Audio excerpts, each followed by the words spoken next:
There's no place to escape to. This is the last podcast. On the left. That's when the cannibalism started. What was that?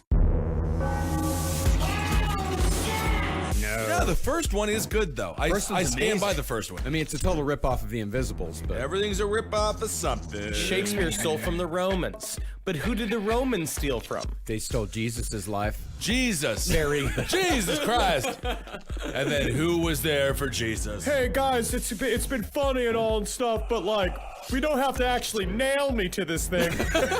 Guys, hey guys, you guys are being really funny, all right? But stop it with with the spear, okay? Oh my All goodness. right. Welcome to the last Okay podcast. there, buddy. Welcome to the last podcast on the left, everyone. I am Ben Kissel. I'm staring at Marcus Parks. Staring intently. Staring intent. Your teeth are looking great, Marcus. Thank you very much. They The really. Invisalign is working slowly but surely. I actually see the change. I really do. It's weird, right? Yep. And then of course we got Henry Zabrowski over there. You sound like a man who just has been staring at trees during September. Oh Being like, man, I see it. I wish. I see it.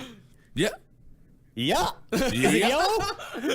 Yeah. Foliage expert Ben Kissel, which just means it's just called being an outside drunk. I can't wait until my 50s, if I make it. Or maybe that's more of a 60s thing. I'm not quite sure. Yeah. Well, it depends on how fast you give up. That's true. All right. Well, we're on to Norwegian black metal part 3, and the church burnings, they're happening. They happened, and now we're on to Murder. Murder indeed. Now, when we last left the black metal scene, the competition of evil had already begun, with church burnings happening across the country, and it was only a matter of time before that quest for evil would lead to murder. And finally, the quest for evil has arrived here in my bathroom. As you can see, what I've done is I've taken the caps off of all the toothpaste. Now the dried exterior of the toothpaste will not allow the luscious liquid toothpaste ever to hit the brush of my roommates. Oh my goodness. I remember when MTV's Real World had real problems like that. Remember that? And lead to murder it did! Whoa! In August of 1992, when Baird Eithon, aka Faust, stabbed a stranger to death in Lillehammer, Norway. Oh, now Baird or Bard or Bjord or I don't know or how half these names are pronounced. His name is Faust, which is a cool name because Yeah. the evil doctor made a deal with the devil. It's fucking super metal.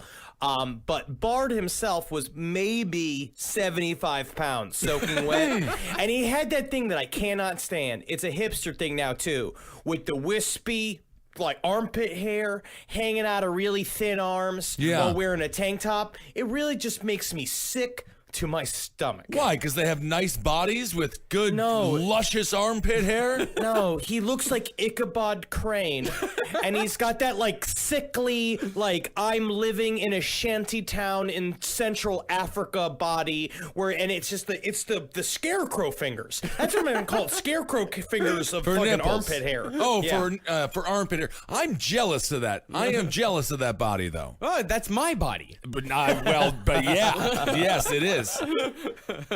Now, Faust, as I suppose we'll call him, as we can't really pronounce these Norwegian names, was a drummer for the extremely influential black metal band Emperor, signed at the time to Euronymous' Deathlike Silence Productions, as well as being a part of the so-called Norwegian Black Circle. So he's on the way up. He's doing very well in the community. He's doing well in the community, and a couple of the other guys from Emperor were very active in the church burnings. Okay. Now, Faust also published a fanzine dedicated to black metal called Orcrustus, which somehow translates to The inner circle of hell where Lucifer resides on his throne.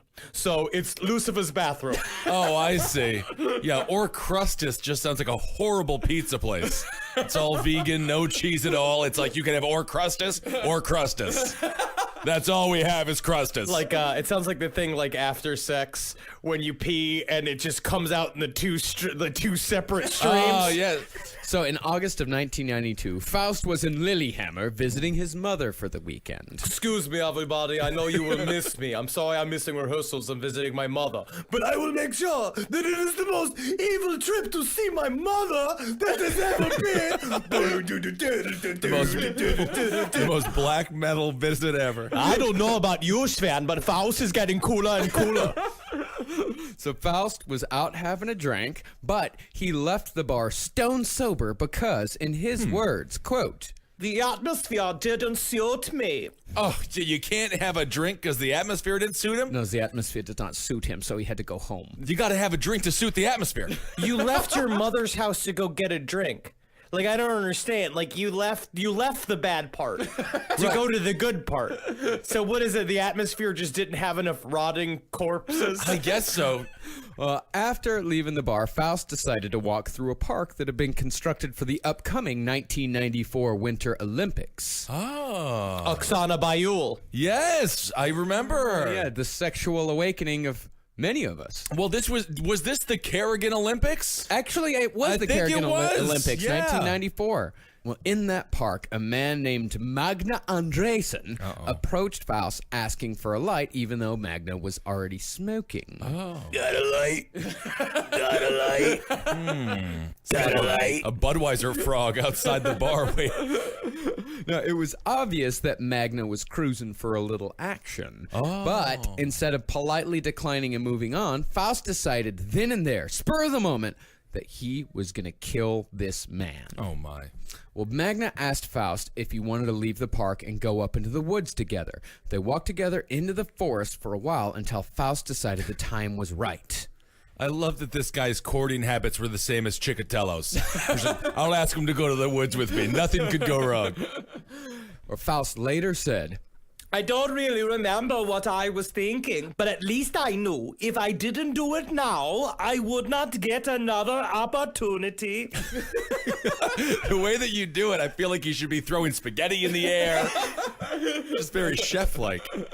So as Magna was walking behind Faust and talking, Faust pulled out the folding knife he always kept in his back pocket, turned around, and stabbed Magna in the stomach. Magna fell to his knees, and Faust continued stabbing him in the neck and face. And when Magna finally fell to the ground, Faust continued stabbing him in the back, sticking the knife so hard between Magna's shoulder blades that Faust had to brace his foot against the body to get it out again. And after pulling out the knife, Faust started to walk away, but heard Magna making noises like he was still alive. Faust walked back and kicked Magna's head in, later saying, I didn't want him to manage to live through this and go to the hospital and report me. It was easier to take his life and then go and hope that everything would be okay. Man. Meanwhile, there's a Michelob and a really nice TGI Fridays with his name on it. And he could have just sat at a damn bar and had a drink. Instead, he killed a poor man. He could have been wined and dined. Yeah. He is 20 years old. Faust has nothing. Faust is a garbage person. Yeah. He met an upwardly mobile gentleman that just so happened to want to have a tussle in the bushes. Right. Which I think is a thing. People find that romantic. Sure. I don't, only because I hate leaves. Well, they stick to Getting your on me. body, yeah. Yeah, I'm not into that. So it's like I find it romantic.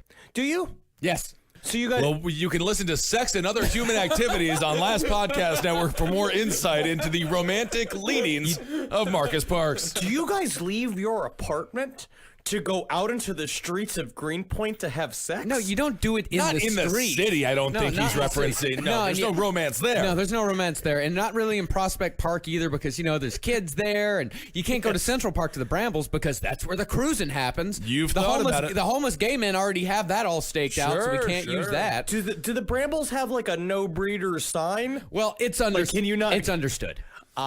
It's an Yeah, understanding. that's just that's something in New York Okay. City you understand. Have you ever walked through the Brambles before? I don't know what a bramble is. I know there's a drink called a bramble. Brambles is a part of Central Park where lots of gay sex happens. Okay, well, Yeah, we gotta yeah. have a little fun. Yeah. You got to leave a lot of clearance for your feet. You got to really lift your knees when you're walking through there because you don't you just want to make sure you don't accidentally step on a honeymoon. Well, all in all, Faust stabbed his victim 37 times. Oh. And the body was found 2 days later by a schoolgirl jogging in the area.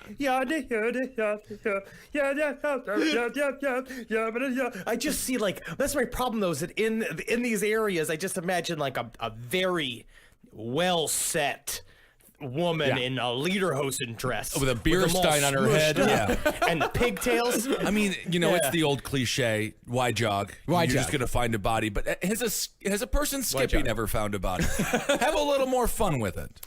Well, the day after the murder, Faust returned to Oslo, where he joined Varg and possibly Euronymous, depending on who you talk to, and burned down Holmenkollen Church. This guy is having a busy 48 hours for a black metal star. Yeah, man. Technically, it's called a black metal bat mitzvah. Is what he just did. I Is see. that he it was true. He hit it all at once because what he said was that he went to go hang out, immediately started bragging about what he did, Smart. and then the two of them said, "Do you want to come on this church burning with us?" And he just straight up said, was like, "Well, I've already killed someone. I might as well burn a church." And Horrible people.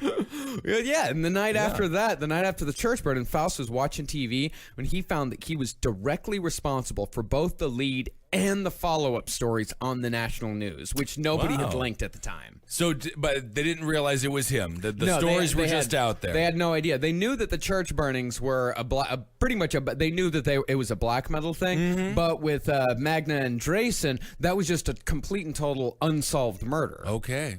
And when Faust was asked if Magna being gay had anything to do with the murder, Faust said, I don't like it when you're trying to get people who aren't homosexual. It's okay if they want to be homosexuals, but at least they must stay with their own people. This guy is dressed like Avril Lavigne on a bad day.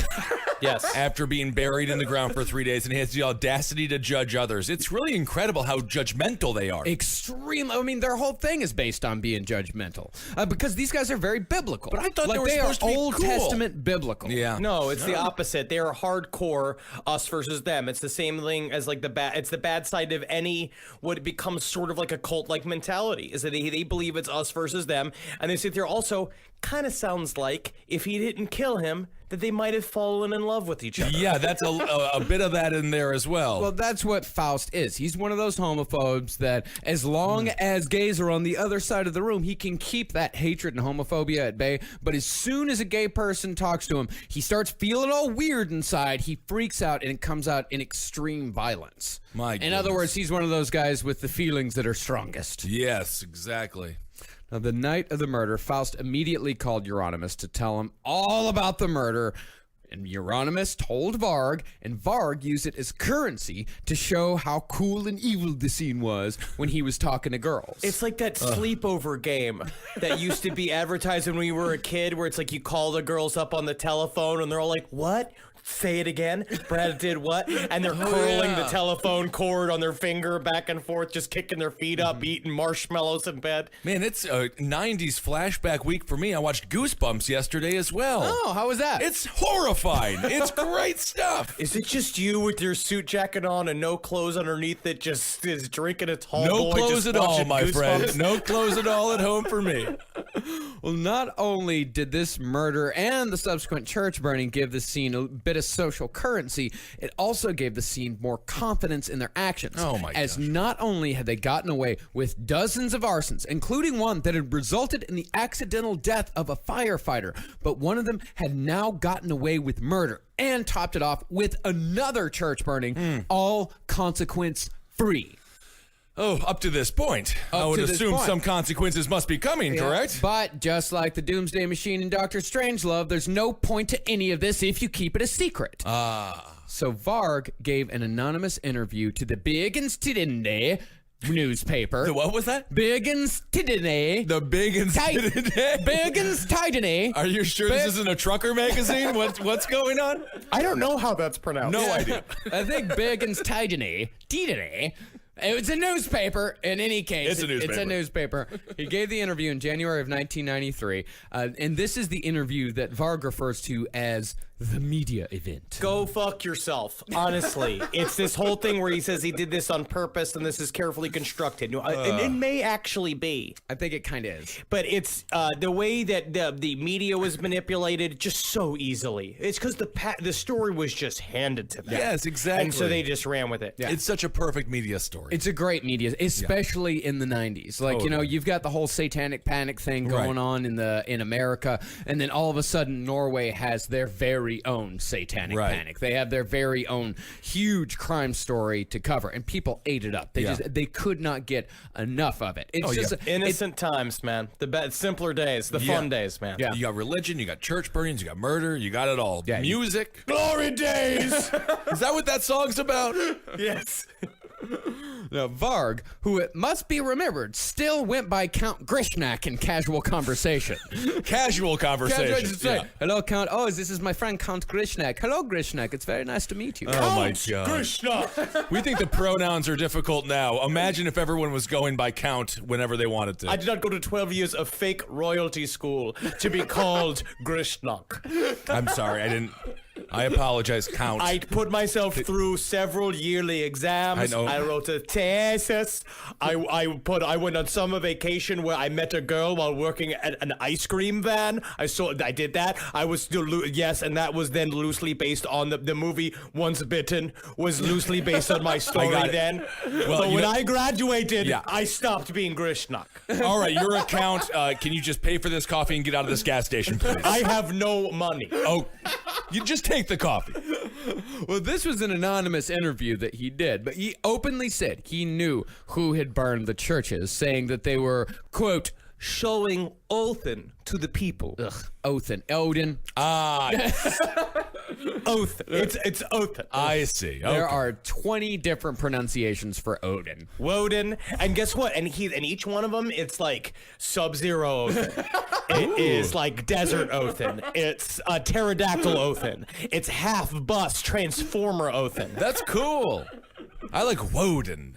Yeah, oh, I like That's my favorite one. Well, of course, that's the German way of stating it. Oh, is that right? Yeah. Look at that. Interesting. Yeah. Wow. Right on brand. Wow. Woden is also a really great cum sentence. Woden. Woden. Or if you want to freeze your enemy. Except Woden. it's pronounced Woden. Oh. Yeah, but in the German way, Woden. But that's some of that cultural memory we were talking about in the last episode, the Carl Jung cultural memory. You have that, Ben. You were immediately drawn to that. This is All true. right. We've never talked about this. Kissel has the power of the runes deep within his blood. Kissel is born with Vril at his fingertips. I'm gonna start summoning it. You guys better watch out. Yeah, you're the only one, man. Yeah, I've only got like English and French energy. Whoa. A little bit of Native American. Woden. Well, Varg was also quoted as saying that one of the churches that was burned on Christmas Eve was burned not because of the date, but because the black metalers had heard the word peaceful said on TV, and they got all mad about the quote-unquote righteousness in society. Oh God. So this is when Varg becomes the penguin. They are D-bags. Well, Varg says that a lot of the things printed in this article, and for that matter, many of the things printed in Lords of Chaos, are complete and total lies. And there are probably some exaggerations here and there. Oh, I'm sure. But the thing is, a lot of the things Varg said in the interview were confirmed, so it's hard to say what's true and what's not. Yeah. Now, they may not have burned the church because someone said the word peaceful, but this was the interview in which he mentioned the bunny chase that we talked about in the last episode. And a decapitated bunny was indeed found at Fantoft Church. But later, the autopsies would reveal that it was a suicide. Of the bunny? Oh, we gotta increase the bunny's lifestyle. Yes. Plus, some of the quotes do sound a hell of a lot like the self-serious bullshit Varg likes to spout to this day, such as... It's not good for us to laugh. We have nothing to laugh at in this laughable society. Well, then you got something to laugh at. Exactly. It's a laughable make- society. I don't know. Doesn't make any But you sense. think about this, right? So now it's obviously a chicken and egg scenario. He now made the media event to tie the black metal scene to the crimes, which then causes heat to show up and investigate everyone, which then also creates an impetus for everybody to make the fiction real. So what he did was is sort of in a way, he just did the thing where like now we have to walk the walk, because if we don't, we look like a bunch of hypocrites, and I am actually the big fat dumbass loser that I sound like. Right. Are they performing ever? Yeah, they're Okay, they performing. still are. All right. Varg doesn't do many live performances because it's a one-man band, so it's Right. very tough for him to do a one-man Bursum show. But That's even true. Mayhem they didn't do very many performances at all with the original lineup. So these guys are playing shows. Like I think like Emperor and Dark Throne were playing like a ton of shows. Okay. But we'll get into what Varg is really all about, or at least what I think Varg is really all about. So after the interview, Varg gave the whole thing one more good kick in the ass, publicity-wise, and used a picture of one of the burned churches as the cover for the second Burzum release. And he called it Aske, which is Norwegian for ashes. Oh. And the EP hadn't been released yet, but Varg had been handing out flyers for it with his address clearly printed on the flyer. Exactly. It's like if O.J. Simpson had taken pictures of his bloody hands after murdering the two of them and like put out some kind of spoken word album called like, "Look how big these hands are. Wonder if gloves fit them." Yeah. You know, If you could see my wounds, they're on the inside and on Nicole Brown and Ron Goldman. Well, cops put two and two together, went to the address, and arrested Varg for arson. And he was put in prison from January to March of 1993, but he was set free as they couldn't actually prove he was doing anything more than just talking shit. And Varg knew that. Now, this whole thing, from interview to arrest, accomplished exactly what Varg wanted it to. It boosted him both as a figure and the scene and in the national Norwegian media, and it juiced the hell out of the whole black metal scene. And if you get famous in the national Norwegian media, we're talking hundreds of people. do you have any idea how many?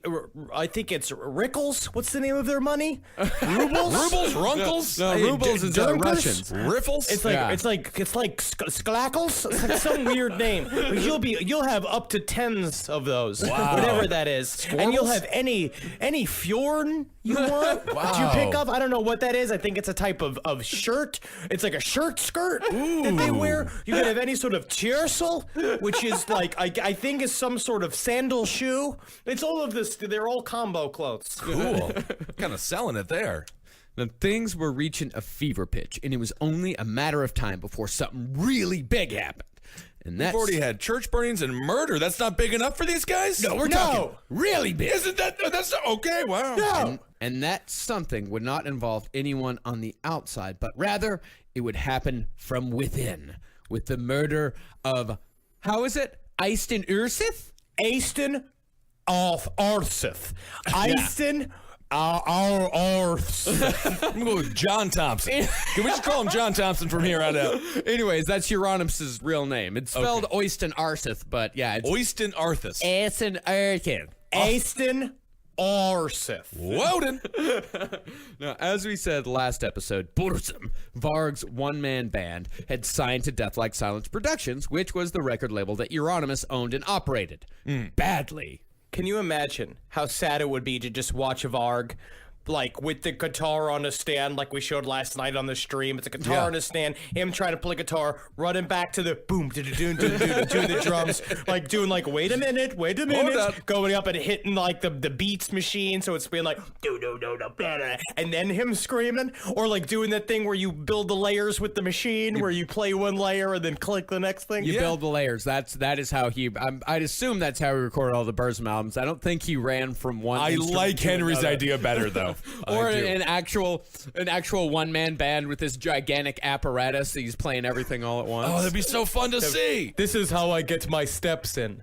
Also, it doesn't that happen all the time in the street in the Europe with the one man bands? It seems like that is an actual band to have, as if you have cymbals between your knees. Yep, there's a Polish fella off the Bedford stop in Lorimer that he's got the toes tapping, he's got the knees going, he's got a guitar, he's got something going on with his head. God, I love one-man bands. He's a great guy. I love him so much. One of my favorite compilations in the world is called Attack of the One-Man Bands. If you can find it and you like rockabilly type of stuff, go check it out. Wow. Now, the recording of the first Burzum album was paid for by Count Grishnak's mother, who Euronymous was supposed to reimburse from album sales. And he never did, nor did he pay any royalties for that album or the Eska EP. This poor mother. If you think Varg is a pain in the ass, what is Mom Varg I think she's gonna just be like? so desperately trying to forget that her son is a loser. Well, from what Varg says, she supports him wholeheartedly in his racial opinions. oh, I see. Yes, and it's alternative. She's an alternative mother. I see. But Euronymous had more problems than just royalties. He was also in a bit of a tiff with a number of bands from the Swedish black metal scene after he mockingly called the bands Therion and Afflicted, quote-unquote, life metal in an interview. Oh, snap! Oh, this is on. Oh my God, I gotta see It's them like fight. saying, it's like having a review that's like more like shit. Yeah, life metal. Ooh, that cuts deep. He did, however, have very nice things to say about Marduk. Oh, very nice. Yeah, and Marduk is a fantastic band. Well, probably the best Swedish black metal band out there. Okay. Yeah. I mean, there are differing opinions, but that is the prevailing opinion. All right. Furthermore, Varg's interview had brought so much negative press on the black metal scene that Helvete, Euronymous' record shop that was paid for by his parents, was shut down on the directive of said parents. No, you can't shut down my record shop, Mom. That's where all my evil is. Mom! Oh, wait a second. I got all of these kebab stains on my belly button. I need to start wearing full shirts. Oh, trust funds.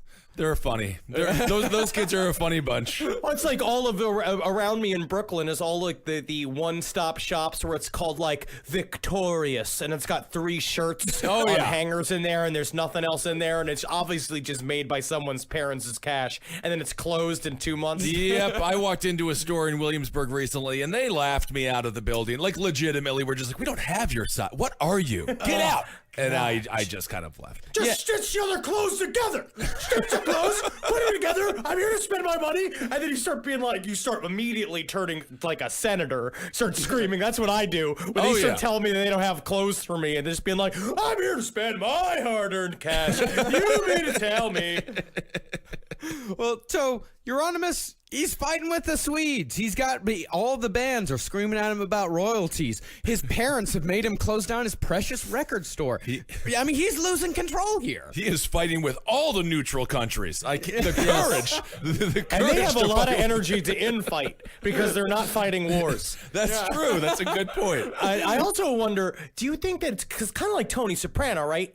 Where he's got like he's getting leaks in the ship. Yeah, sure. It's starting to like circle all around him. So now he's starting to do the thing where he is going to try and build another narrative where he is going to try, because that's what we're talking about. He's heavily talking shit about the other members of Mayhem. He's talking shit about everybody. He is now, I imagine, throwing out death threats back and forth. Now that someone is dead, because I'm just setting the scene, is that now this man is like alone on a sinking boat, and he needs to get the Charles Manson control of the group again. Yeah, he's like a little gossip columnist. Well, I think it's a little. I don't know if it's that cynical with Euronymous. I think with Euronymous, he had been more of a leader on the actual music side because he was the guy that was releasing albums. He was running the record store to sell those albums. No matter how bad he was at it, he was still putting out the music. So the murders and the church burnings, that's just a side dish. Euronymous had nothing to do with that Nothing stuff. to do Like, It but was okay. a distraction. I It was a see. distraction, but he was trying to use it. Yeah. Like, he was trying to use it, but he was just so stupid. He was just so stupid, and he can't run a business. He's a musician. He just shouldn't be in charge of the record store. Yeah, and he was an amazing musician. Okay. Like, he was a fantastic musician. But yeah, I mean, usually musicians do not make good businessmen. Different skill sets. Sometimes they do. Unless a lot you're of times Dee they Snider. don't. But Yeah. then you also have to be 100% sober. Yeah. That is the, by the way, do not watch the Twisted Sister documentary. It is so It's true. awful. If you, have get a to chance. be It's completely so bad. sober to be a good musician Yes. and a businessman, and none of them are. It's like the 3 of us talking when we have our business talks. Oh, yeah. Where we're like, I mean, really the big thing is that we just gotta chart up. Yeah. I'm like, well, guys, no matter what's happening, I am tapping this keg. So let's do that. Businessmen. We sniff cards like we're kids in the hall. Well, Euronymous, he liked to talk a big game about evil and such, but from what I can tell, the black metal scene for him was about just that. Black metal. And even in interviews, when he talks about evil, it all just seems forced. Yes, I doubt that he's a poser. He just cares about the music. Yeah. He just wanted to make good albums. He liked the philosophy about it, but mostly he was, but again, that's why I'm saying it's like he was seeing himself lose control over the people because that's how he would have control. So he'd hold court at the record store, and he would have all of these he had all lines of communication running through him. He had his basement where like people from out out of town would stay. So it was this great hub of the whole scene that he was in charge of. But in the end, it was just about music. But the problem is that he was up against essentially Varg, who was now taking it to a terrorist level, where it was past the music. Yeah, exactly. Like Euronymous was all about the music, but that was not so for Varg Vikernes. For Count Grishnak, this shit was and still is very real and more about the ideas than it was about the music. And that doesn't discount Burzum as a band nor as an influence. No matter how big of a dickhead Varg is, those first two albums are landmarks. It's like we said about Jerry Lee Lewis. Just because he married his underage cousin doesn't mean he's not important to the history of rock and roll. There we go. Everybody has their peccadillos. Everybody Yeah. has their peccadillos. Yeah, you remember Chuck Berry liked to... I remember the old Chuck Berry. We did St. Louis. We performed at at one of his famous bars. Blueberry Hill, yeah. Blueberry Hill. Yeah, just because Chuck Berry liked to film women peeing in his That restaurant. was not good. That That does does not not mean that Chuck Berry is not one of the fathers of rock and roll music. And also, great chicken in that restaurant. Yeah. Yeah, it was a nice restaurant. But I just don't. You could have paid him to pee on you. Yeah, there's a series of mistakes that Chuck Berry made, and now Yeah. he's gone. And we did make fun of him to the point where we possibly did. Maybe we were complicit in the 90-year-old's death. I don't know. Yeah, we're not defending any of these guys. Of course, we're not defending any of their actions, but you can't deny that their music, their art, did have a huge effect on Absolutely. everything that came out. Of course, look at Woody Allen or Tom Cruise. Yeah. To separate the artist from the art. Yeah, sure. I'm actually upset. I want to see that the movie Tom Cruise is in right now, but I can't look at him. I can't do it. You just can't look at Tom Cruise Aggravates anymore. me. Yeah. Sucks. Yeah. But it seems to me that for Varg, the ideas and principles come first, and the music comes second. And Euronymous and Varg, they fucking hated each other by the end. According to Varg, a lot of other people in the scene hated Euronymous as well, although, again, Varg is an unreliable source. This is what he said about that. Dark Throne realized what a jerk he was.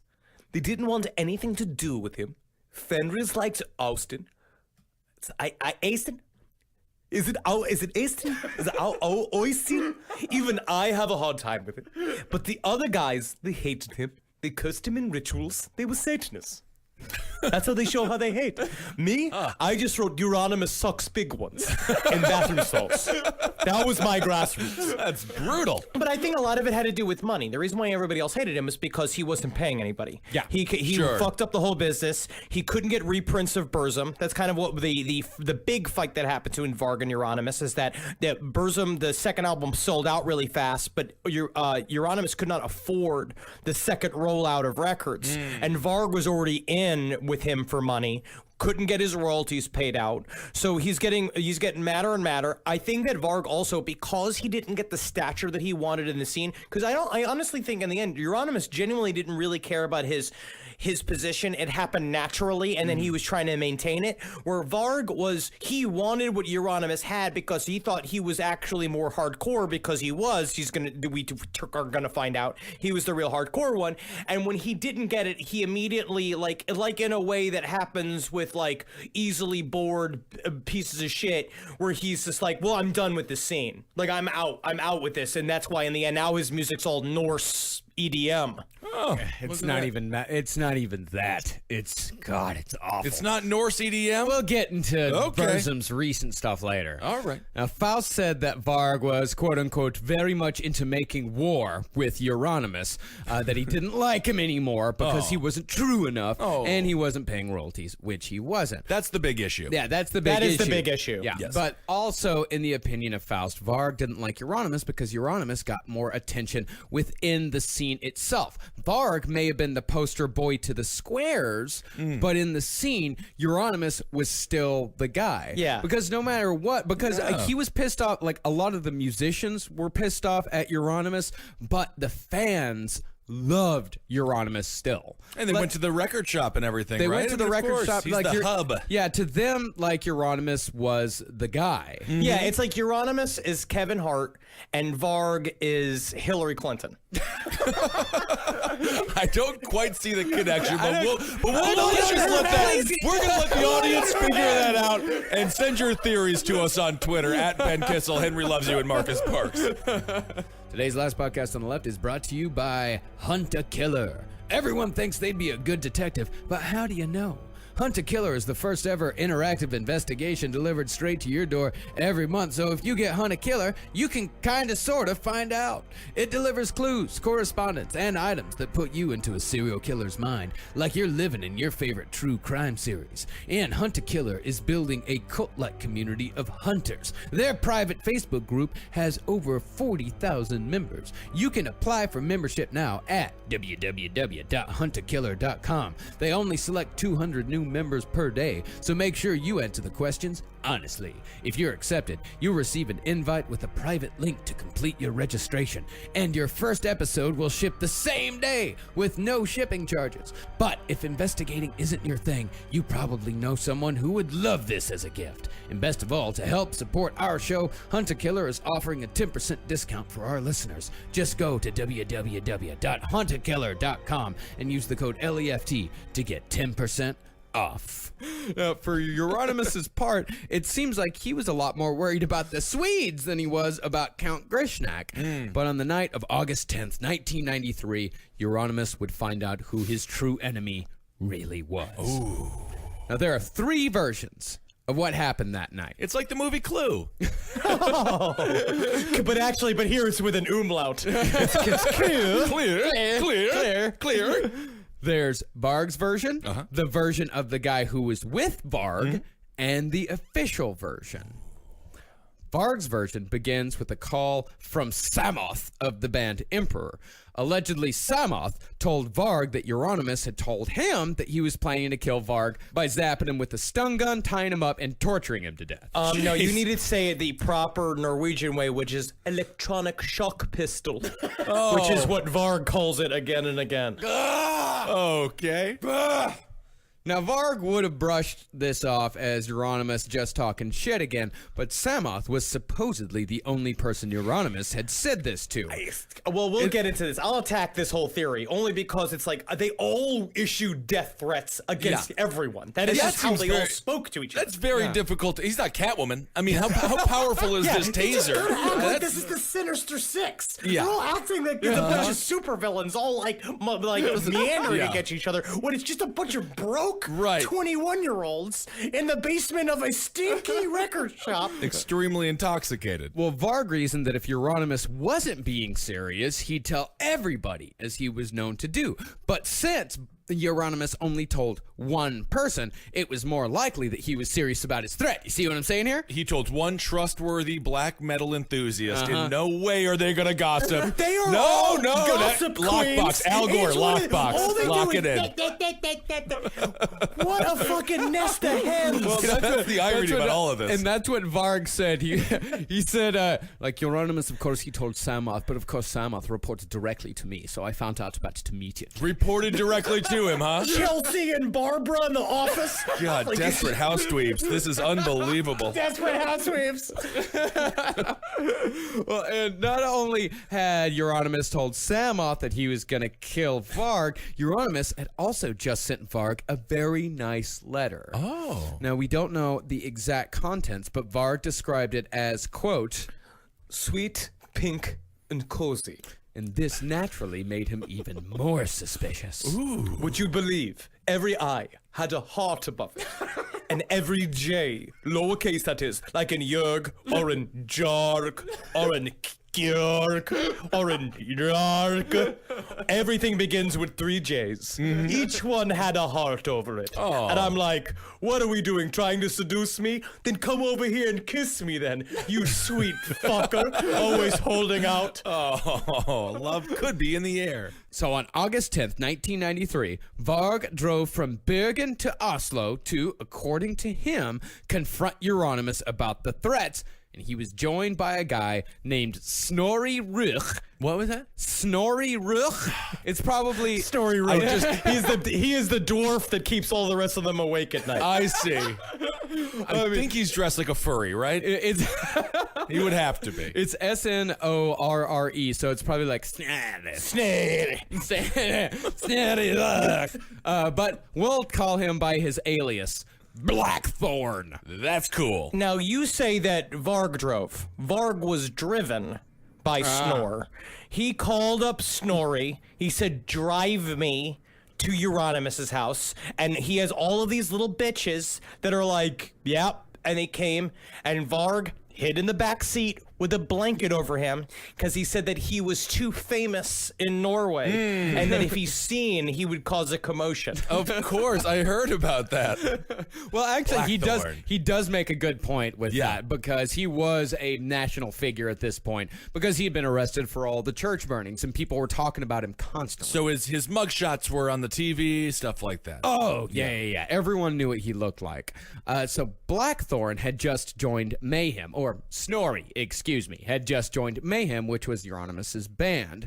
Now, his part in the story is pretty fuzzy, and although there is some evidence that says he may have known what was going to happen, it seems to me like he might have just been in the wrong place at the wrong time. He was just, as Henry said, he was just doing what Varg was telling him to do. I see. So Varg showed up at Euronymous' house in the middle of the night and rang the doorbell. Euronymous let him in, and Varg walked up to Euronymous' fourth-floor apartment while Snorri stood outside having a smoke. Now, Euronymous issued a death threat to you.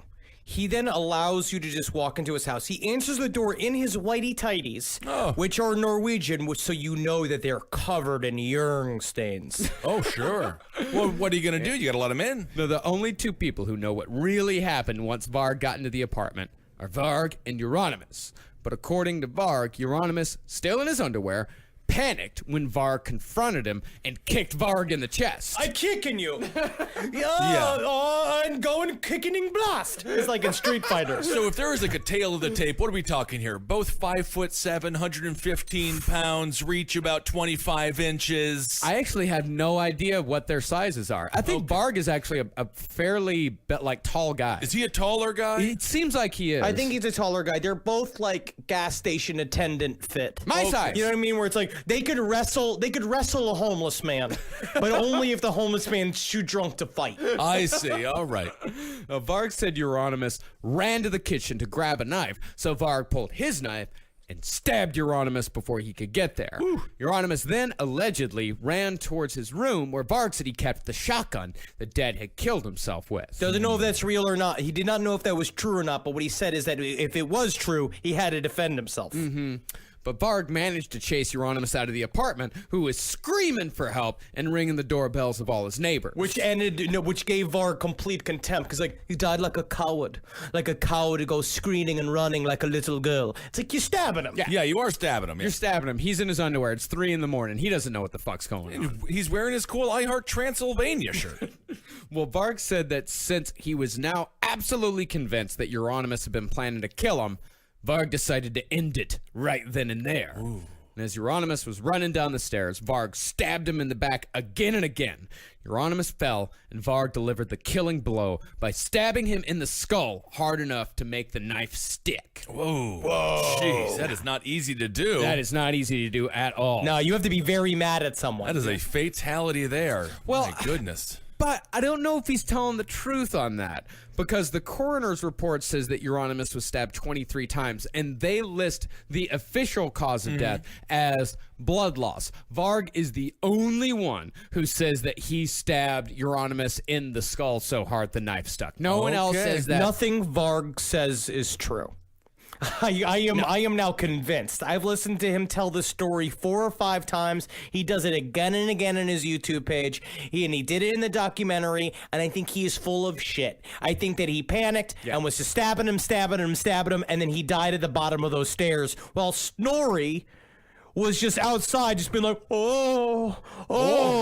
Still smoking the world's longest cigarettes, apparently. I don't know what the it heck was is a going on with that 500. guy. It was must be. Marlboro's 500. Light it with a torch or something. Now, it may have happened that way. It may have been self-defense, but there is a mountain of evidence to the contrary that says this was a premeditated act through and through. Now, according to the official court documents, there was a third accomplice in all of this. Just before Snorri and Varg left Bergen for Oslo, they set up an alibi. First, they rented a movie, one they had already seen, so they could describe the plot to police later. And apparently it was Mrs. Doubtfire, because according to them is that, if you rented it How could you not stay at home and watch it? I agree. He just wants his children back, and then actually, it's a very creepy film. Anachronism. Mrs. Doubtfire was not released yet. 1993. Anachronism. No. Wow. Wowza. Wait, what year was Mrs. Doubtfire? 93.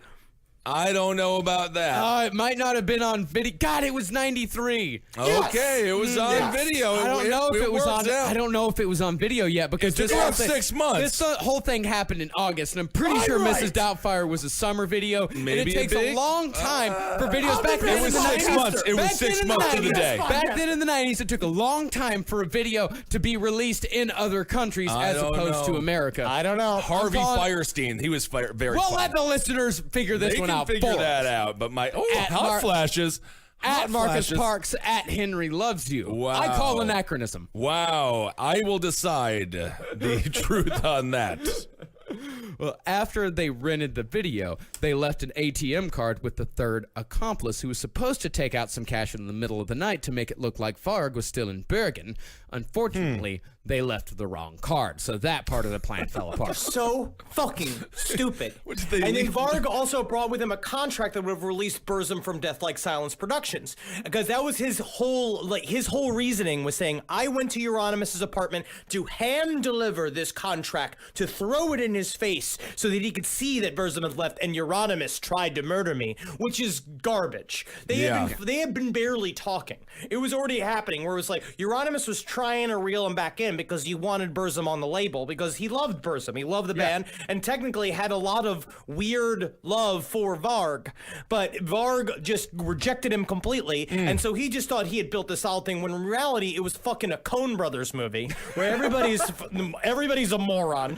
Like he fucked it up completely. Oh my goodness. He used his head like a butcher block. That is horrible stuff here. If he did it. Well, the whole Like that. The whole thing with the contract, Snorri said that if Varg dropped off the contract with Euronymous releasing Burzum, then everybody would think that everything was hunky-dory between them. And that there would be no reason for Varg to kill Euronymous. And that, according to Snorri, that's exactly what Varg told Euronymous the visit was for through the intercom was when Varg was trying to get into Euronymous' building. Because Euronymous did not want to let Varg in. Yeah. Shouldn't have let him in there. Yeah, of course not. No, it's 3 a.m. Somebody has just driven 12 hours to come see you in the middle of the night. Why are you going to let him in the house? He's like, I just went to bed. Come back in the morning.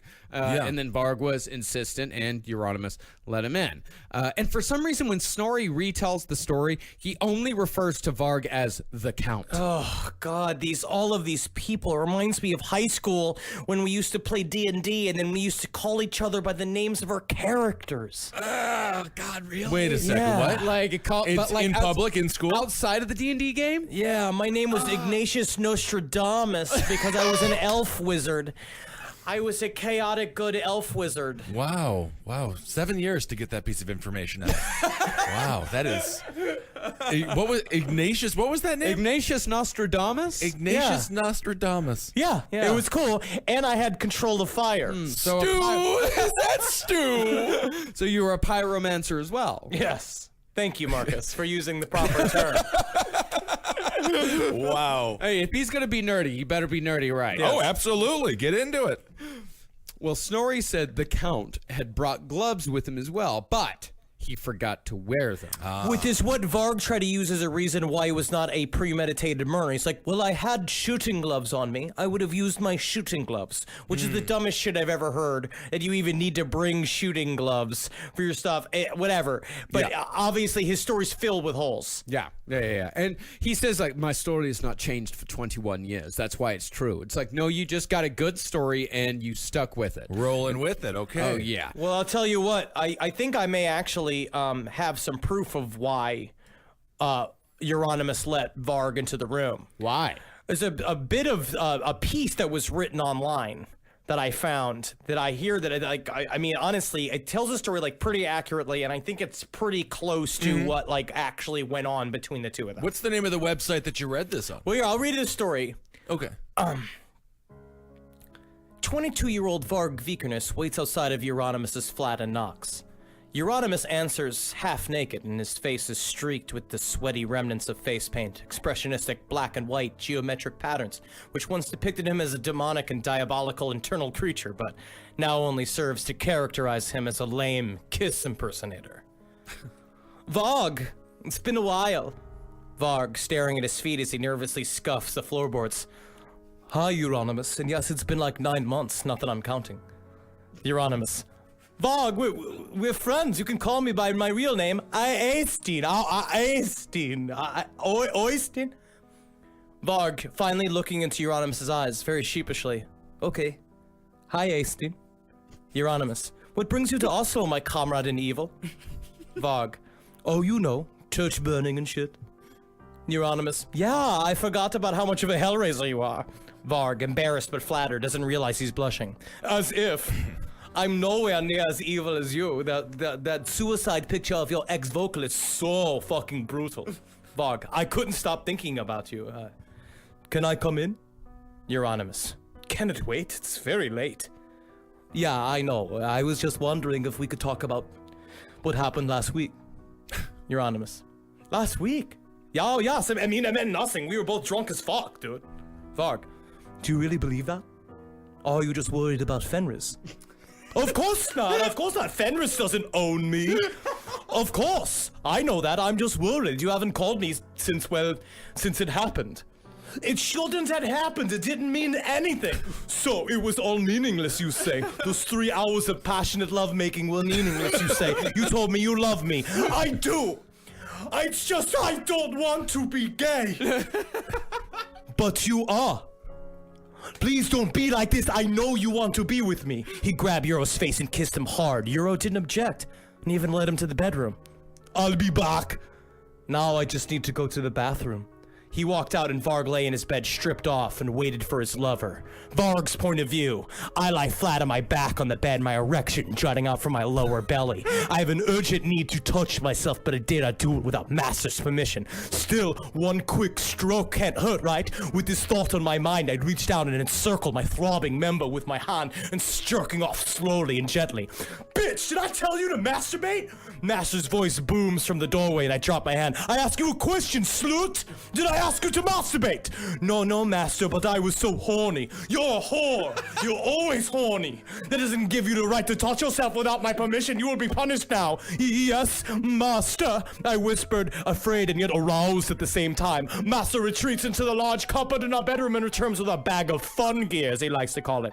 There's more pages of this. What on earth did we just listen to? The Oscar goes to Henry Zabrowski. Powerful performance. Now, what is there is sexual fiction about this stuff? Of course there is. Of course. Of course Once Upon there a is. Time in What do you Norway mean, of course is there what is? it's called, with Varg Vikernes by Livia Loves Black Metal. Okay, one time in Norway. What happened was I went to go search for Varg Vikernes wrote a version, like our Norwegian version of the Turner Diaries, and I went to go look for it to like sort of like, and that's the only thing that popped up when I looked up Varg Vikernes fiction. I love it. Given his homophobic tendencies, I think it's a powerful way to combat this man. So after the murder, Varg and Snorri drove all night back to Bergen, listening to Dead Can Dance so as to be as atmospheric and dramatic as possible. Oh, whoa. Yeah, and once they were back, they returned the video, completing their airtight alibi. Oh my, I hope they didn't spoil it for the clerk behind the desk, being like, it's Robin Williams the whole time. No! Yeah. No! Sorry. Now, the suspicion for the murder initially fell on the Swedes that Euronymous had been feuding with at the time, and Varg fueled this theory, telling police the Swedes were jealous of Norwegian black metal ideology, which was decidedly more evil than the Swedish version. Okay. Yeah, of course it is. We just like clocks and chocolate. Now, after hitting a dead end with Varg, police started grilling some of the black metal hangers-on, specifically a 16-year-old Swedish girl who had briefly lived with Euronymous. She said, I do not believe that Esther was killed by Swedish Satanists. Most of the Swedes are too cowardly to ever commit a murder. I will not reveal the name of the real killer. The black metal scene will exact its own revenge against him. Sorry. Yeah, that's a good point. point. You don't associate Swedes with murder. Not a you whole don't lot. do it. No, Yeah, very no, rare. not a whole lot. The Norwegians, they I have could a see lot that. more. Yeah, well, yeah, Well, you of got your course. Anders. You got your Anders Breivik. Oh my goodness! Yeah. Yeah, it's horrible, man. Oh, 87 this people. guy. What about Anders?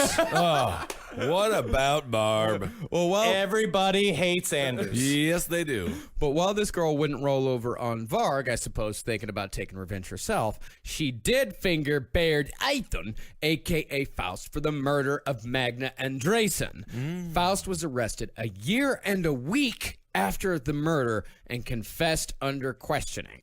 But there was still no evidence other than this young girl and his confession, right? Yeah, there was no evidence, but his lawyer advised him to confess. Never confessed. You got to watch the documentary on Netflix. Have you guys seen the confession tapes yet? Very interesting. It is very good. interesting. It's very, very Yes. good. I would like to do an episode about false confessions. I think it's really Yeah, interesting. oh, for sure. We definitely should. Now, after Faust went down, the rest of them fell like dominoes, including Varg, who had stupidly left fingerprints all over the crime scene. He didn't wear his shooting gloves. Well, you know why he left fingerprints all over the scene? Was because once he heard that squirting sound, his master applied lube to his 10-inch long, 4-inch thick cock. He also my applied a little goodness. to my silky smooth shaven crack and pressed one finger inside of me, wriggling it around to loosen me up. I moaned into my gag as master chuckled. You like being fingered, don't you, slut? He hissed. Oh, my. Unable to respond verbally, I simply gave another muffled moan. And if you are listening and you are aroused by that, it's okay. You can find it online. Pressed the huge head of his uncut cock against my hole. Master never was one I for got being it, Henry. gentle. I can't hear any we more get it. of We this. get Master it. gripped my narrow hips Oh as he my slammed his goodness. heavy meat in and out of my asshole. We've got a sex alert going on over here. It's turning into saucy talk. No wonder he had no time to clean up the scene. My good, I guess I get it now. Yeah. Now, there's a lot of speculation as to why Varg murdered Euronymous. We know Varg says that it was self-defense. Others claim that it was solely over royalties, but that doesn't really make sense either. Because if Varg kills Euronymous, he's not going to get any of the royalties. Maybe there was money in the house. Did they try to rob the place? No, not at all. Okay. No. Of course, there's not money in the house. No, no. Spending all his money you know on what? kebabs and soda. I'm speculating. That's the thing. It's like in the rap world, right? When we originally were doing the series, we talked about the idea of like East Coast versus West Coast. At least those guys had fucking money. Yes. Yeah. They were all millionaires fighting each other with armies. They had boys. They had like all crew and guns and all this shit. These are just shitheads. No money in the that house. like essentially are just outside of living in a dumpster. Maybe some Eggos in the freezer. Now, the other theory is that Varg killed Euronymous for dominance over the scene to take his place at the top of the pecking order. Now, personally, I think that last theory is closest, but I think there's a little more to it than that, or a little less, depending on your point of view. Now, this is just speculation. This is my personal opinion, but I think after spending quite a bit of time with the words of Varg Vikernes over the last few weeks, that the most important thing in the world to Varg is how he sees himself. Right. That's why he killed Euronymous, for his own ego. He needed to feel powerful. He didn't give a shit about being a leader or gaining dominance over a music scene that he didn't really seem to give a shit about. Even though they're all terrible, Varg is still a man of ideas, and he couldn't stand that a man who, in his opinion, was a poser could even have the possibility of being taken more seriously than him. Which just shows how much of a loser he is. Yes. He's just such a loser. This idea that he needs to live up to what everybody else thinks of him. It's also, there's a part of this concept of like, that's how far you gotta go in the black metal world, where it's like, no, actually, the farthest you gotta go is get a platinum record. Yeah, that so would what be- that means is that that would would be be nice. really impressive. But in Varg's mind, he is living his truth the best, to his best ability, right? Like he thinks he's actually walking the walk. He's talking the talk, and now he's walking the walk. So you're saying hashtag Yas Queen. He is yes To Varg. queening. I mean, it leads to horrible results and murder, but he did follow through with what he was saying. So I think in his mind, he's telling the truth, or he's living a truthful life. Above all, Varg is a man of principle. Yeah. That is what pale way. Yeah, he has his principles, he has his ideas, and he sticks to them, and he has stuck to him for his entire fucking life. He has not wavered once in his beliefs. All right. So for the murder of Magna Andresen, Faust was sentenced to 14 years in prison. And when- That's it? That's it. Well, that's the Oh. Norwegian justice system. I don't know And about when he that. was later asked if he regretted it, he said, There's no remorse. I took his life and I paid for it. It's not a big deal, at least not in my opinion. Because you didn't really pay 14 years. I mean, that's a steal at any murder. well, Snorri... That's a low price for a murder. Snorri Ruch, a.k.a. Blackthorn, was sentenced to 8 years for his part in the murder of Euronymous. And for the murder itself, Varg Vikernes, a.k.a. Count Grishnak, got the maximum sentence in Norway of 21 years in prison. Wow. And that's also, we mentioned Breivik, Hans Breivik, who killed 87 people. 21 years is all he got as well. Mm-hmm. Yeah, I mean that's just that is the. I think I That's really do crazy. think Norway is a very principled country. Yeah, for better or for worse, I would say the when you kill 87 people, 21 is too light. And in this case, well, I guess in this case, we probably have some murderers in this country getting 20, 15 years as well. Yeah. And it is, it's one of those things where it's, there's over sentencing and then there's under sentencing. Yeah, for sure. O.J. Simpson's about to have a reality television show. In October, he is out in October, a perfect month for OJ to be released. Well, Halloween. Well, according to the blind items, OJ is working on a book which is going to tear the Kardashian family apart. Somebody is Kim's real dad. Is it Kim or is it which one? No. It's I believe it's Is it It's Chloe? the one that looks exactly like OJ Simpson. Is it Chloe? I think it's Chloe. Yeah. Oh, my I think it's goodness. Chloe. But for more blind items and celebrity news, That's go it. listen to page 7 on the Last Podcast Network. So where is Varg today? Where is Varg? You know what, Marcus? Can I ask? Where is Varg today? Let me tell you. Thank you. Well, it's been 24 years since his conviction. So he's now out of jail and has his very own YouTube channel. He's a regular PewDiePie. Yes, he is. Yes, he is. A racist. I in honestly, other words. this is a controversial opinion, but I think technically he is more entertaining than PewDiePie. Okay, well, it's not that I would say controversial. I by could far, see by that far for sure. more. By far more. But this man can drone for hours. Yep, his videos my cover gosh. everything from the purpose of blonde hair and Thulian myths to other videos with titles like "How big muscles can a man get?" How big muscles can a man get? Well, his whole thing is that bodybuilding is a selfish act, and that men should only be strong enough to work in the woods, and that if you have too big of muscles, it eats up too much energy, so it's bad for survival. not true. Which then again just sounds like he just wanted to look at muscles. He also, what and did he that's do what in it is. prison for 21 years? Well, he said he was a scholar. It was essentially a time of scholarship in which I read and I wrote. And that video, "How big muscles can a man get?" it's mostly just a slideshow of old-timey Scandinavian beefcakes, which Varg seems to have quite a large collection of. It's like Interesting. 20 beefcakes. Okay. And it's all from a very specific period of time. Fascinating.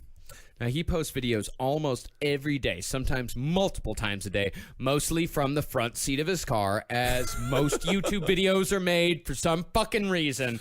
You can see him playing with swords. You can see him doomsday prepping or replacing the air filter on his Volkswagen bus. And who doesn't want to see that? Marcus, what's the name of his role-playing game? Oh, God, I can't remember. He created... Look it up real quick. Because he did a role-playing game that is all grinding. He did this D&D nerd thing where he made it so it's all of the least fun parts of the role-playing game, and he made it ultra realistic, where if you need wool, you have to raise sheep, and then you have to roll dice to see if your sheep live, and then you have to and so you do it for hours and hours and hours, and eventually you get to the part where you play out the Norse myths. I'm interested to hear what an Ignatius Nostradamus, like how a character like that might participate in a role-playing game like this. Okay, cool. So I got my talisman of protection, good. I've got my talisman of Victoria is gonna let me ask her to the dance this week. I think she's going to. Victoria's the name of a real girl I had a crush on in elementary school. The role-playing game is called My Farog. Okay. Which is just that he didn't even give it a fun name. My Farog just stands for Mythic Fantasy Role-Playing Game. He's very literal. He says, The rules are designed to make sense and to give the players the ability to immerse themselves in Cthulhu, a highly credible fantasy world similar to the European classical antiquity, some places touching into the Viking Age or the Bronze Age, but yet different. In Cthulhu, sorcery and ancient deities are real, and the world is inhabited by not only humans, but also elves, nymphs, dwarves, ettins, and trolls, as well as other creatures. Honestly, sounds kind of fun. It is a 161-page core rule book. Oh my, you have to read 160 pages of rules? What kind of world is this? It is a pain in No the ass. I was just looking at it. I was like, there's just so much bullshit in this. And for nothing. All right. Yeah, well, not for nothing, for fun. Yeah, but who can you talk to about it other than the people that have read 160 pages of rules? Yeah, that's pretty. I mean, a lot of role-playing game books are they get about that thick. It's lonely. They get pretty thick. No, it's not lonely. You play it with friends. But you it's can- the opposite Yes. of lonely. Okay. No, it's all right. actually it has a pretty big YouTube group, Oh, like a okay. community. So there is a There's like community 60 there. to 70 people that get together and they play the games and they record it over YouTube and they hang out. And that's and also Varg, if you do get into the game, Varg is a direct person you can talk to. And he'll talk at you on YouTube and he'll get into talking about variances of the game because he's constantly pushing his game. Strange stuff. Now, we would play some excerpts from Varg's videos, but they are extremely boring, much like Burzum's new albums, which are pretty much just new age music for goths that borders on self-parody. Now, as far as crime in the black metal scene goes, it definitely did not end with the conviction of Varg Vikernes. It would take a whole other episode for us to cover even a fraction of these other crimes, but we definitely wanted to give an honorable mention to a man named Gal. Yeah. Now, Gal, lead singer of the black metal band Golgoroth, Which is was awesome. arrested. Yeah, which is fucking great. It's one of those Lord of the Rings references. Yes. Fucking awesome. He was arrested in 2004 for assaulting a dude who showed up drunk and belligerent to a party at Gal's house. Now, allegedly, Gal tied him up, tortured him for hours, and collected his blood in a cup to minimize the mess. My goodness. Now, in his own defense, Gal said, As I always say, when people cross my line and I let them know where my line is, many steps before they cross it, and they still choose to cross it, then I will be the one to decide what their punishment will be. And it is every single time we are playing Hungry Hungry Hippos. And Oh my goodness, those hippos hippos are hungry. Well, he tells the guys not to cross the line. The guy crossed the line. He knew where the line was. Yeah, he knew exactly where the- This guy would be a strong president. oh yeah, Gal is known to be like the scary one in the black metal He scene. made a red line and someone crossed it. He looks fucking terrifying. I believe it. Big dude, long hair, like his corpse paint is fucking on point. He's He's got terrifying. awesome nail-covered armbands, and he's also a fucking great artist. Okay. Like Gal he's a very interesting character. He also allegedly beat a guy half to death backstage at a concert for making homophobic remarks, as Gal is one of the few openly gay dudes in the black metal scene. Principled. But Gal claims that nobody said anything to him directly. He heard it. I will suck dick so evilly, I will suck the devil's dick and make the devil come, because there's nothing more fucking metal than sucking the devil's dick so well that he comes in under 3 minutes, and I'll do it. Time me. 2.5 minutes. Wow, 2.5 minutes. Under 3 minutes. I will say I wish the devil had warned me before he ejaculated. It's simply polite to do. And that's the day the devil died. Now, in other news, not 2 weeks ago, right here in America, the Polish death metal band Decapitated were arrested on suspicion of kidnapping a fan, although very few details have been released about that one just yet. I'm not trying to get into all that Polish death metal. No. That's intense stuff. I was also trying to look up famous Polish warriors, because Norway has all these famous warriors, and I believe there's one called the Hathars, and they just wear big hats. And it's bad. It's bad. Well, you're a Polish man, so I'd imagine you wanted to look into your My heritage, ancestry a bit. my family. Yep. What'd you find? Not a lot. While it may not be a crime, the band Stalag have used actual criminals in their recordings. One of their members works part-time in a mental institution and was able to convince the administration to let him borrow patients to sing on one of their albums under the guise of Primal Scream therapy. Very interesting. It's just nice with Stalagas that they actually got the patient's permission to use their screaming, because it was like they were already screaming. Yeah, why not use it? Which is nice. Yeah. Put a microphone in there. Yeah, one of the 7 vocalists they used had been institutionalized from the age of 16 for murdering his mother by stabbing her over 30 times. Not good. And another patient almost killed another patient during the recordings, which is supposedly captured on the album. Jesus. Oh, my goodness. It didn't happen, though. Okay, thank God it didn't happen. Now, here is a sample of Stalag's album, Project Misanthropia, recorded in an abandoned chapel.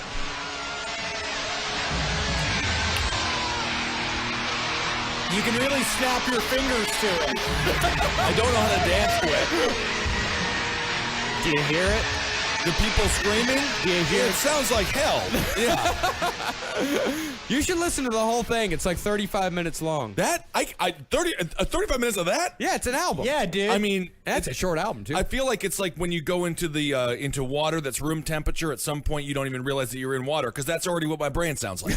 That's fine. And that's it. Wow, there it is, Norwegian black metal. That's it. 1, 2, and 3 One, parts. two, and 3. And Good as job. a nice epilogue, Fenris from Darkthrone that we've mentioned a few times. You know what he does today? What? Mailman. There it is. And he loves it. I love mailmen. He still does music, of course, but yeah, he just got a day job as a mailman because he just loves delivering the mail. There it Fenris, is. despite the bad shit that he did in his past, he got over it, and he's an all-around pretty good dude. He's known as like the cool dude in the black metal. Yeah, he's got a sense of humor. It's kind of nice. I'm excited that we covered so much that we got to cover, and I'm glad that the black metal scene still got it. There it is. Yeah, this says still Watane's still out there throwing goat's blood on everyone, making people puke. Yep. The good stuff. They're doing all good things. The good stuff, man. Mayhem's still out there Yeah, doing man. their shit. Oh. Yeah, I mean, Yeah, and it's apparently, kind of like cool. their new vocalist is like pretty fucking great. He toured with Sun and did a lot of really cool shit. So yeah, the black metal scene still going strong to this day. There it is. All right, everyone. Let's see. We are in Toronto. We're in Pittsburgh. We're in Toronto this Friday. We're in Toronto this Friday, September 22nd. There are tickets available for that. You can go to our website, lastpodcastontheleft.com, to get tickets for that. Or of course, we're coming to LA soon. We're going to be coming to Omaha, Nebraska. That's it. On November 18th, and we've got one other show this year that we're going to be announcing real soon, but it's a place that people have been asking us to come back to for a long time. So That's we're going to be announcing that Very soon. excited about that. Two things. So for the LA show, we're gonna have a costume contest. So Yeah. make sure you guys show up full gear. We're doing this shit. I think it's gonna be a lot of fun. Yeah. It's Halloween. Let's fucking bust it out if you want to wear a costume. And second of all, If you want to, you don't have to though. yeah, but I always like an excuse to wear a costume. I know you do. And then September 29th, Friday at 11 p.m. at the People's Improv Theater in New York City. I will be in town. We're doing a Murderfish show. I guess it's going to be the last one. I don't know when, if we'll ever do ever again. So if you want to come out to see a Murderfish show, come and hang out. And you're in the New York City area, September 29th, 11 p.m. There it is, September 29th, the People's Improv Theater. Great place. Keep on supporting all the shows here on the Last Podcast Network. Abe Lincoln's Top Hat for everything political, page 7, that was as referenced in the show. Sex and Other Human Activities, Movie Signs with the Mads, Wizard and the Bruiser, all the great shows here. Make sure to go check them out and rate and review them on iTunes. And let's get all these shows to number 1 because you guys deserve to be only listening to the best, and you have been for years. So thank you so much. And I also want to thank Hungry Ghost Press for sending a big box of merch. Their shit is amazing. They sent a bunch of posters, a lot of t-shirts, like some of them, like that. I love your t-shirt so much. I fucking love Hungry Ghost Press. So thank you very much. And also want to thank Laughing Lion Dry Bags Okay. for sending us a bunch of dry bags. They're just bags What are that are dry dry. bags? They're bags that you can put stuff in, and it keeps them dry. I love I it. do not know why they. It's for kayaking and We're an outdoors crowd. Look at all You're of us. literally Look at trying the three to- of us. We are water people. I love being out get there. us to do outdoor activities. I'm They're gonna trying start help doing us. it. I would love to see me follow fit us- in a kayak. Good Follow lord. us on Twitter at Henry Loves You, at Marcus Parks, at Ben Kissel. Follow us on Instagram at Dr. Ventasty, at Marcus Parks, at Ben Kissel, the number 1. There it and is. follow us on all of the bullshits at LP on the left. There you go. Hail yourselves, everyone. Hail Satan! Elgin. Hail me. And let's do a Magustalations. Magustalations. Hey guys, don't kill somebody. Just make an album. Make You know music. what I mean? Just make albums. Make an album. Make 6 albums. There it is.